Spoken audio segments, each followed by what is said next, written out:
Hey guys, my name is Matthew, and welcome to the 5th episode of the Deconstructing the Music series. This is also part 5 of breaking down Dream Theater's Octavarium album, so for this episode we're going to talk about the 5th track entitled Panic Attack.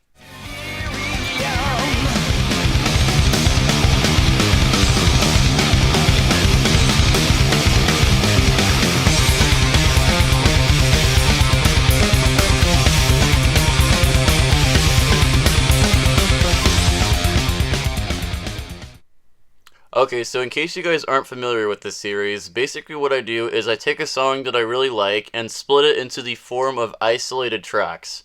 Now the isolated tracks I get from this app called Cramit, and it's a really helpful app for musicians, like if you want to really focus on one particular detail in a song, and if you just can't hear, oh, what's that instrument playing? No problem, you just isolate it, and then you can hear it. You can loop sections, you can mute it, there's all kinds of things you can do with that app, and so I've said this before in the past, but I will be sure to post a separate video of the full tutorial of this app sometime in the future, probably during the summer, and at least after I finish going over Dream Theater's Octavarium album. So we're now at the halfway point, so let's get into the beginning of Panic Attack.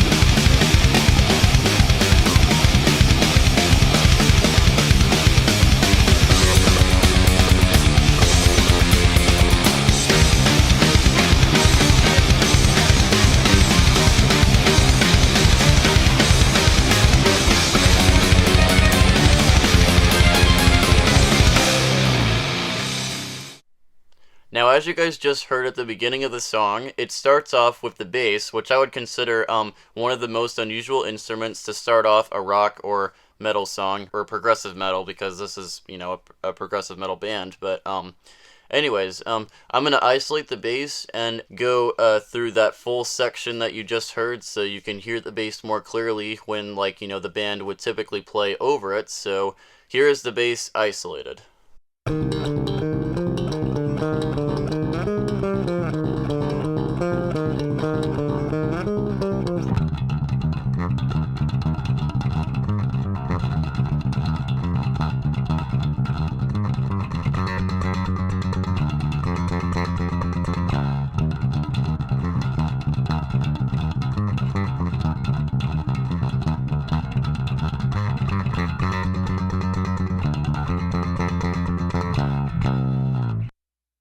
Now let's hear what the drums and guitar are doing.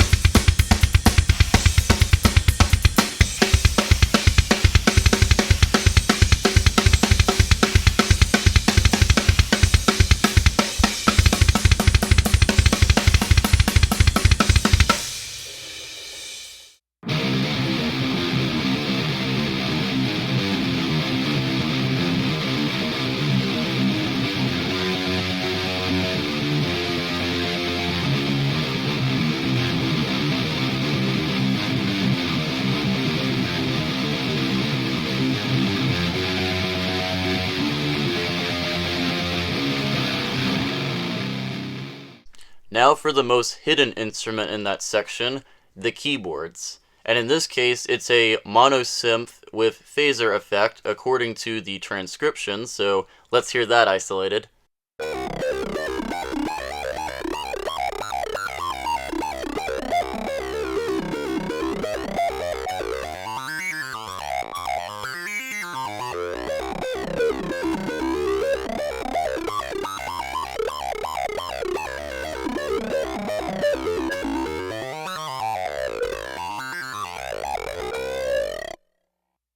Okay, now we're into the pre-verse section, and this is when just one guitar plays on the left channel, and then about 4 measures later, the one on the right joins in.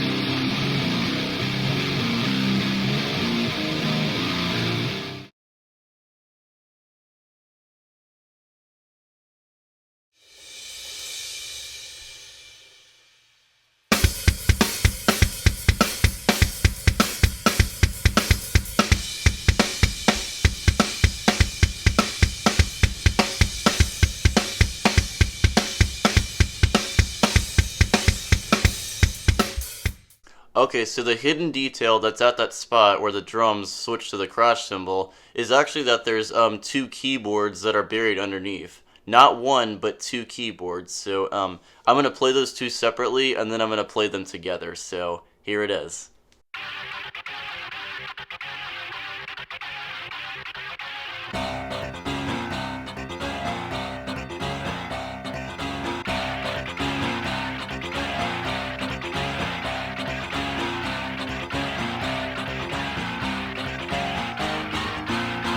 Okay, now we're into the first verse of the song, and this is when the drums switches back to the hi-hat and does a nice groove by opening the hi-hat every here and there.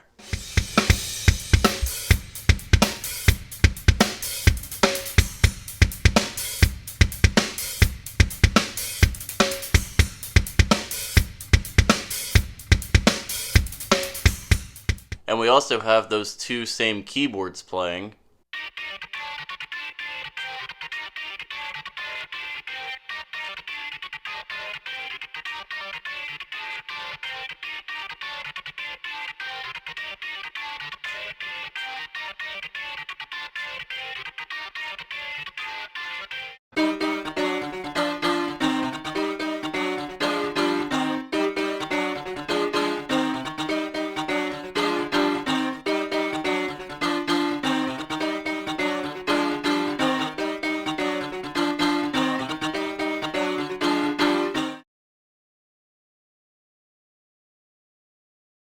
All wound up on the edge, terrified, sleep disturbed, restless mind petrified. Bouts of fear permeate all I see. Heightening nervousness threatens me. All wound up on the edge, terrified, sleep disturbed, restless mind petrified. Bouts of fear permeate all I see. Heightening nervousness threatens me.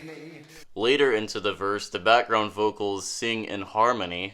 I am paralyzed, so afraid to die. I am paralyzed, so afraid to die. And then it switches back into the original key for a few measures or so, and then it goes into the interlude section. Worries grow.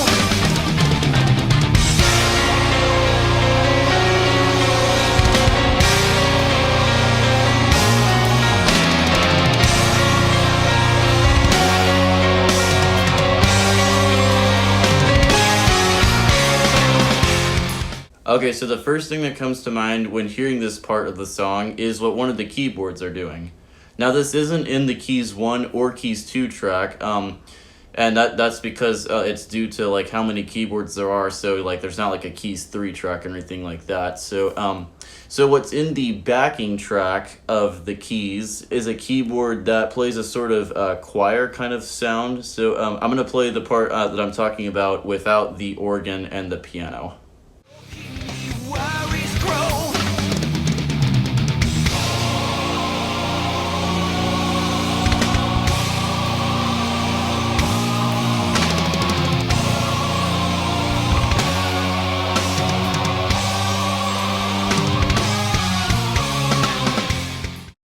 So I'm not sure why they decided not to put it like in the Keys 1 track, because what the tone wheel organ does is it just plays a few chords at the beginning of the interlude and then kind of fades out.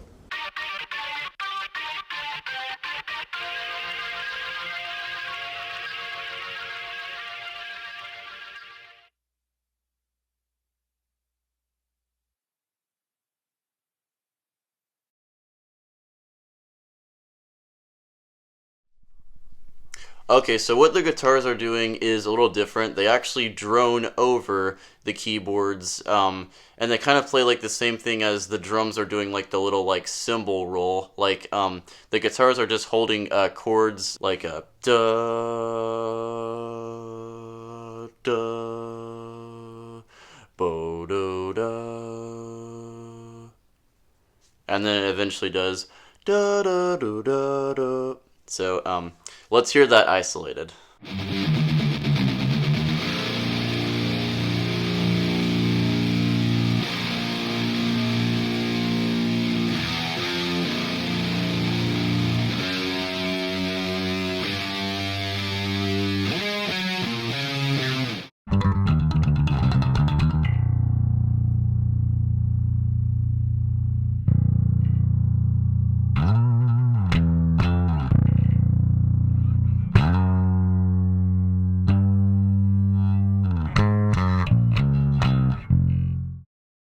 Okay, now we're into the first chorus of the song, and this is when the background vocal actually sings an octave higher than the lead vocal. It's both James doing all the vocals. He sings lead and backing in this particular section, and the backing vocal is mono, unlike the stereo Mike Portnoy vocals on the first verse. So here are the vocals isolated. Why do I feel so numb? Is it something to do with where I come from? Should this be fight or flight? I don't know why I'm constantly so uptight. Why do I feel so numb? Is it something to do with where I come from? Should this be fight or flight? I don't know why I'm constantly so uptight. Another detail that I noticed in the chorus is actually what the piano is doing, and for the first time ever, the piano does the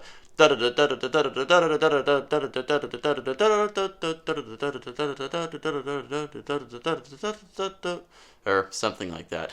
I can't imagine James actually singing that, so I personally can't do that, so yeah, pretty terrible at that, but this is what I mean.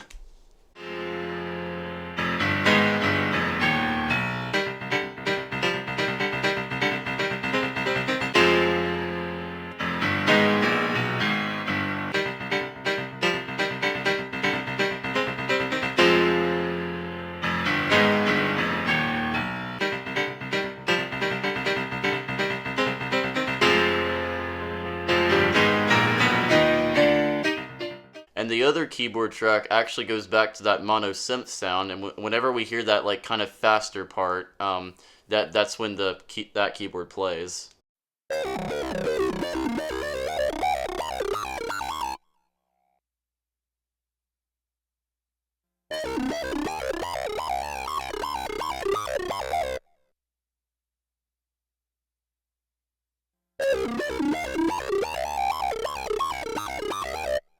Okay, so I was kind of confused by this, but the next part of the song is called the Interlude 2 section, not the re-intro, which is what it sounds like, but apparently the re-intro like section name is after I think one of the first bridges, so we're gonna get to that when we come to that part of the song, but this is what's called the Interlude 2.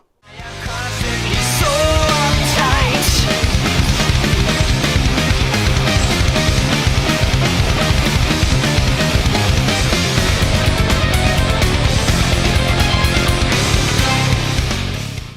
Okay, so I couldn't really find anything unusual about this section, because like I said, this is similar to the re-intro, and the instruments basically play the same parts, except I think at the very ends, the piano does the slide down, kind of like the mono synth does that pitch wheel bend down kind of thing, so this is the piano isolated at the end.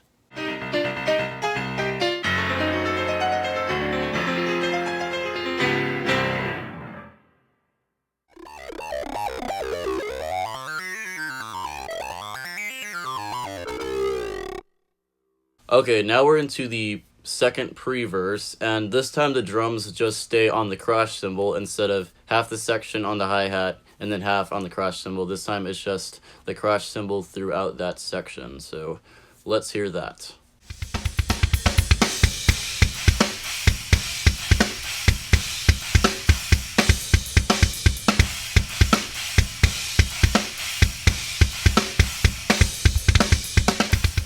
Okay, so the second verse is really special and unique to me because I just love the instrumentation that's going on. It's really odd time signatures. It's really hard to count, just like the rest of the song. But this is like a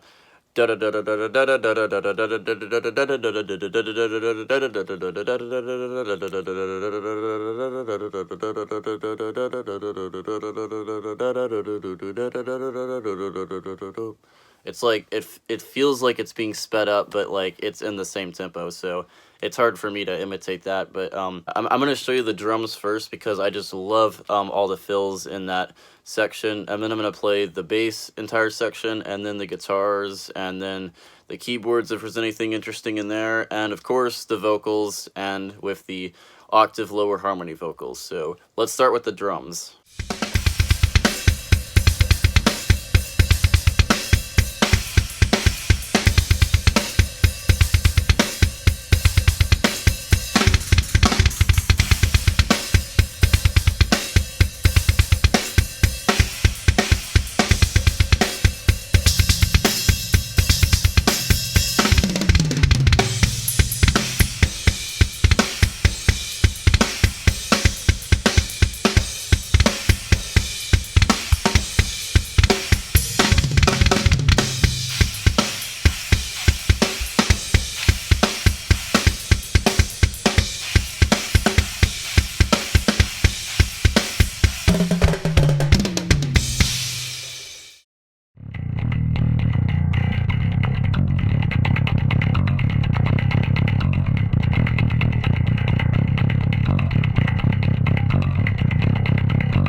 Rapid heartbeat pounding through my chest.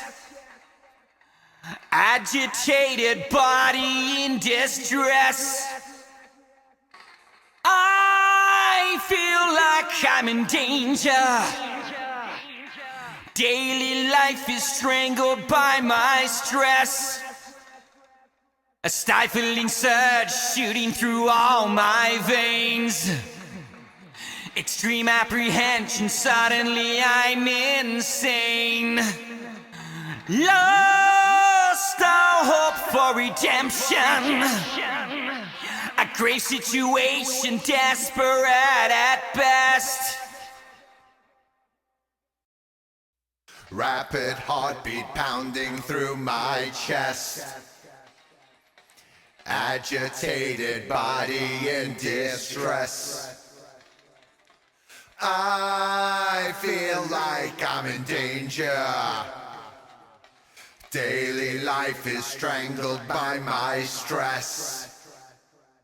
A stifling surge shooting through all my veins. Extreme apprehension, suddenly I'm insane. Lost all hope for redemption. A great situation, desperate at best. Okay, so now we're into interlude number 3, and this is exactly like number 1, except it is 4 measures shorter.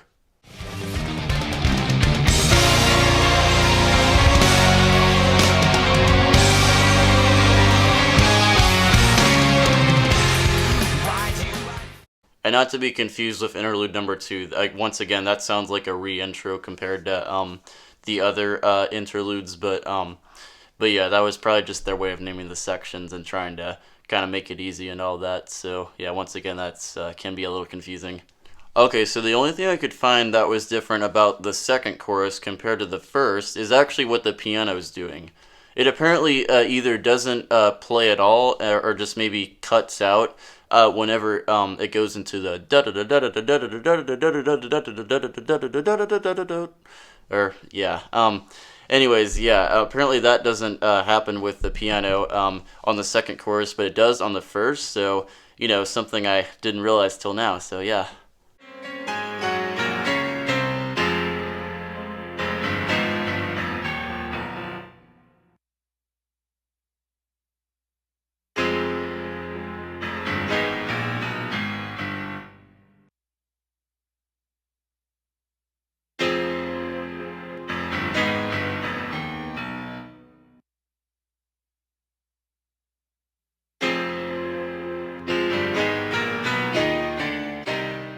Okay, so one thing that surprised me about the bridge part of the song is what the vocals are doing. So I'm going to isolate the lead vocal first just to see what you think.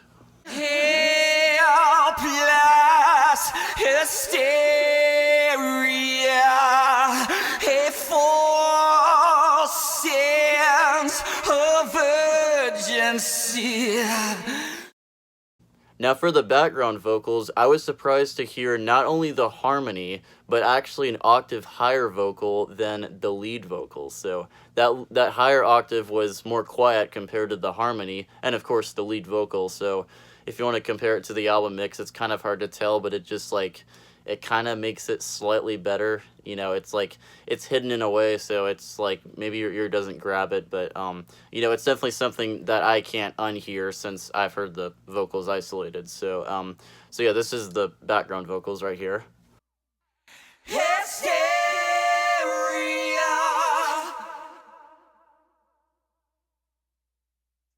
of urgency.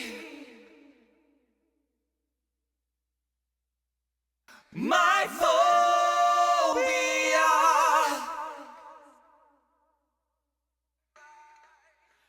anxiety. I also really love Mike Portnoy's kick drum pattern in this part.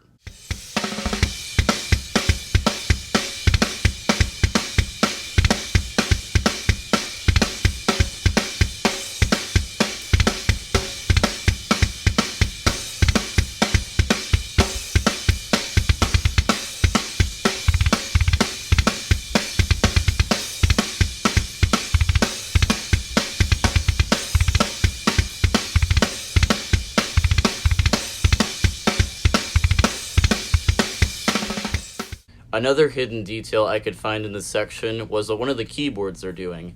In this case, we hear the Keys 1 track playing synth string sounds for the first time, so let's listen to that.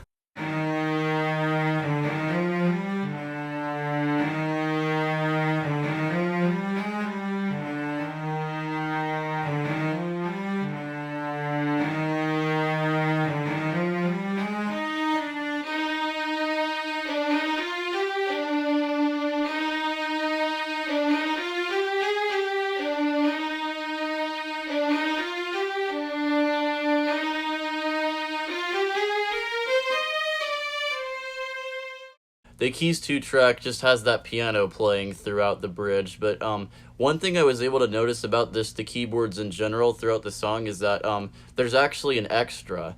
It's not in the Keys 1 or Keys 2 files, so if you remove those two tracks, you can actually hear a faint kind of synth sound, almost exactly like the Keys 1 track. It might have been just the a reverb or something. I'm not sure what it was, but it sounds almost identical to Keys 1 if you want to compare those two back to back. So I'm gonna play the part I'm talking about. It's when they like change key like right before the re-intro section. It's run, try to hide. It's that part right there. So I'm gonna play the Keys track and then the backing track back to back. So here it is. Try to hide you, overwhelmed by this complex delirium.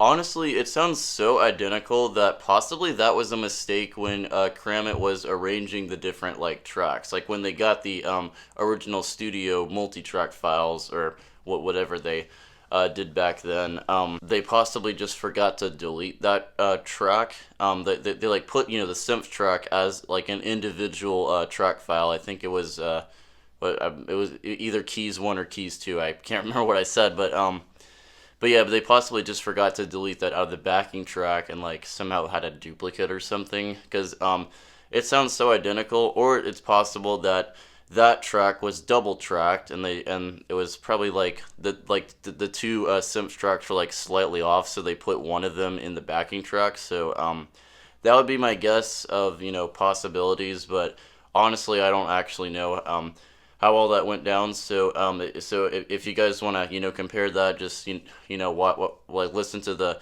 backing track and then the Keys 1 or 2 track, whichever one I said. Just listen to those back to back, and then you can let me know in the comments below if they are actually identical, because to me they are, but I mean, probably to some people's minds, it's probably like maybe like an effect of a track or something like that. So yeah. Okay, the next section after the bridge is called the re-intro, and before I say anything else about this, let's actually hear where that is in the song. Complex delirium.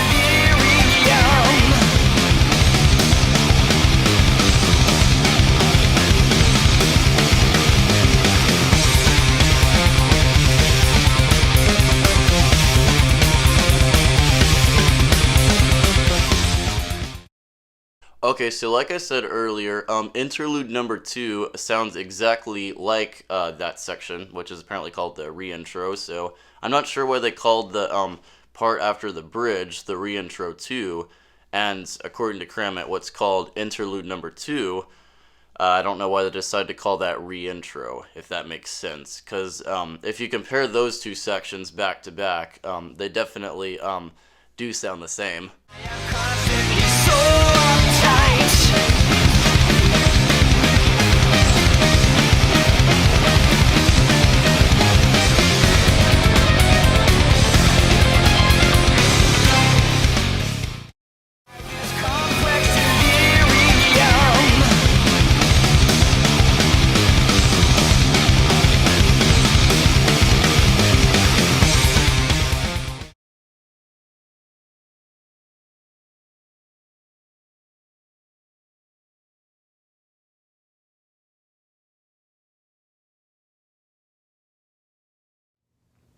Okay, now we're into the transition section, which is essentially just the setting up of the first solo, so let's hear that.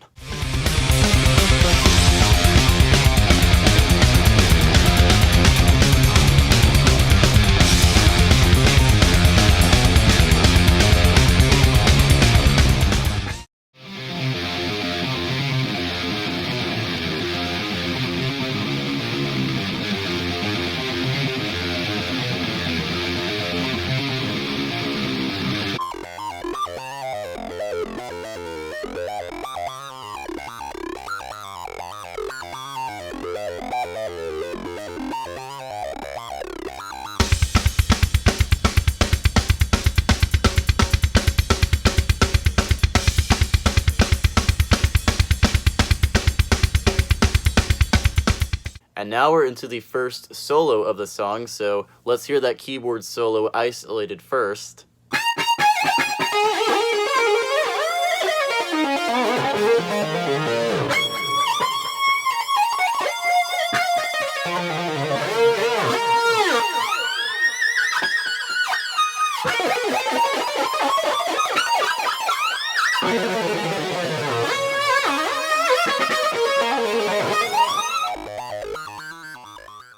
Alright, now let's listen to the guitars that are underneath the solo.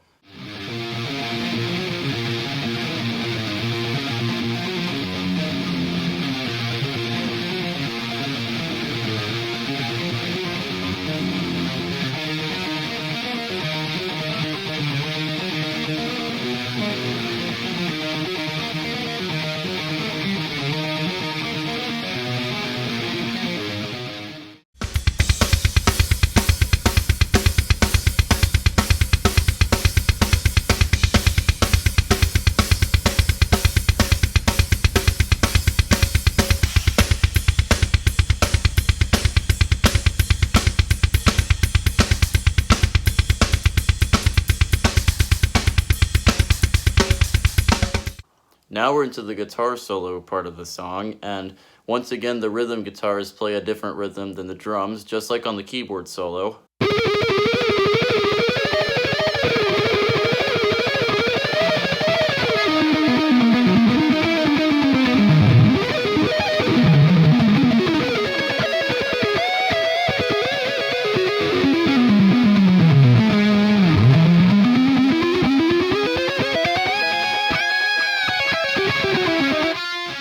Okay, so going on with the song after the guitar solo, we have what's called interlude number 4. I know it sounds completely different than the other interludes, and if I was to categorize them as, you know, A, B, and C kind of riffs, I would call this one A.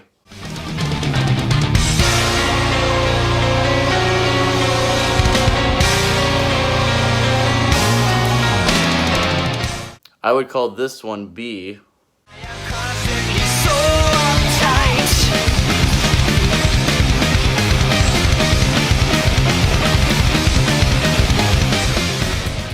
And finally, this one, C.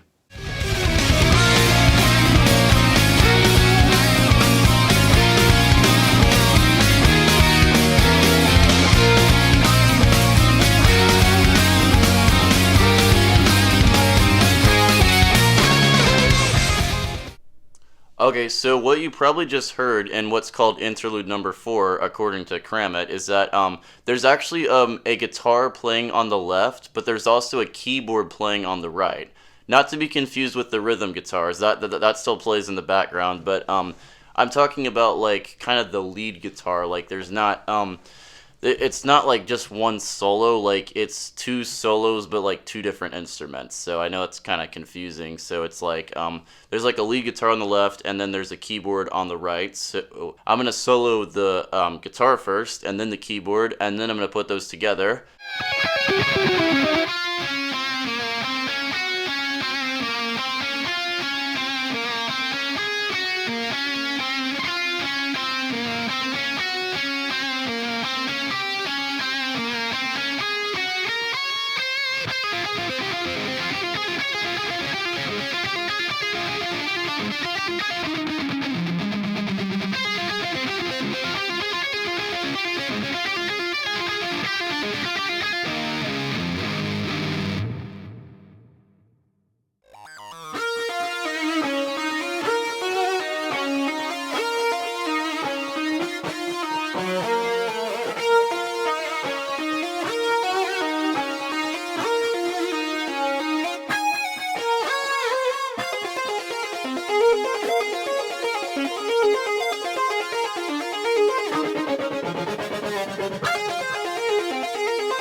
And now we're into the second bridge of the song, which is exactly the same as the first bridge, and I even listened to the Keys backing track and still found a synth that was playing the same part as the Keys 1 track, so once again, I don't know about that and whatnot, but anyways, after the second bridge, we're finally at the outro, and the only difference I found compared to the intro is Mike Portnoy's kick drum pattern. Again, just huge and fast. So let's hear the drums isolated on the outro.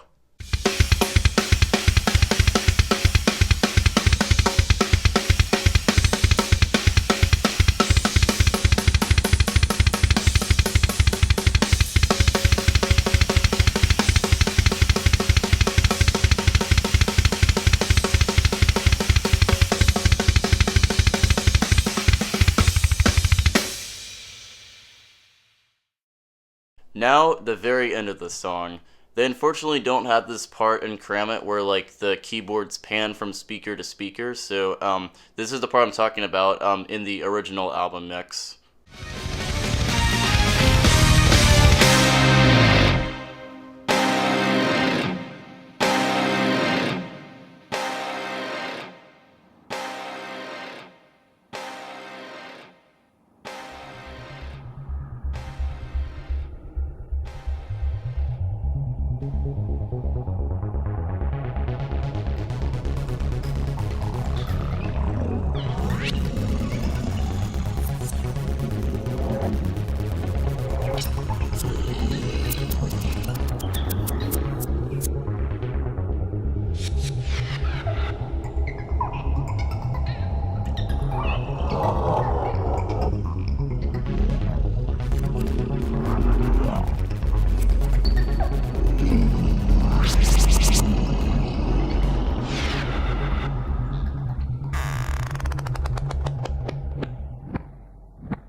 So I'm not sure why they don't have that part. It's probably just because of the tempo and all that, and like it switches to like a completely new tempo when like you hear the like a new synth solo appear after the panning of the instruments. That would be my guess why, because of the massive tempo change.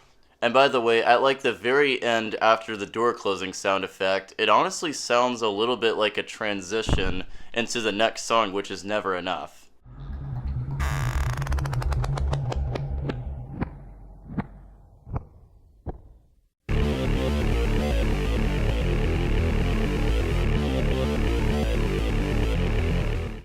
It's like at the first like millisecond of Never Enough, it sounds like it was meant to be a transition from Panic Attack, because like the new synth solo that you hear at the end of Panic Attack does sound like the intro to Never Enough for sure. So I can see why it would be a transition, but I'm not, completely sure about that.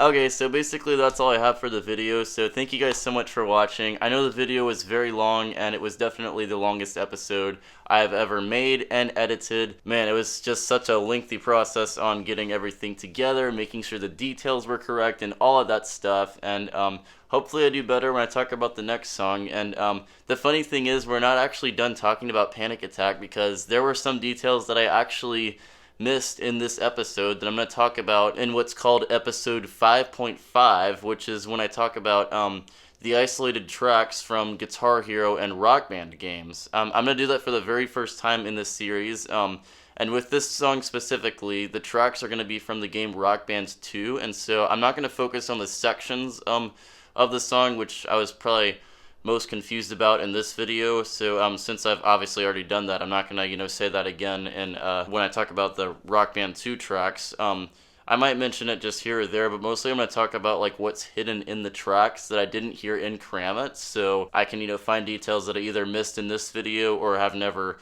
heard of before, or basically the same thing. But you guys get the idea. But I mean, yeah, if there's a bunch of confusing crap, I'm really sorry.